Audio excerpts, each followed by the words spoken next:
I probably spent about a good hour and a half setting this whole setup up. We got one light over there. We have a monitor here. We have the camera here. We have a mic on a boom pole attached. Then we have another light bouncing off the wall. It's probably the wrong time of day to make a video because I am very, very tired.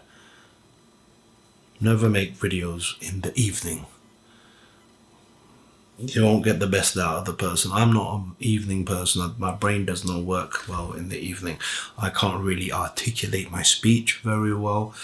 But I'm just going to go through with the video.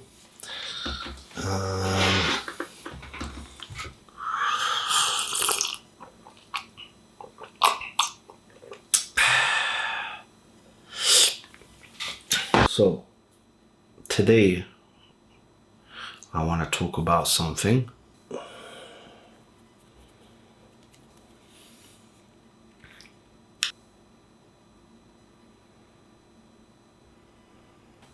Yeah, I actually don't know what I'm going to be talking about.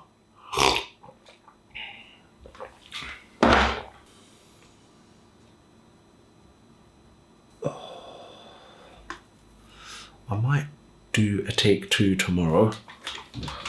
Not really happy about my performance today, so I might go for a take 2 because I'm very tired. But let me just take a behind the scenes of what this looks like.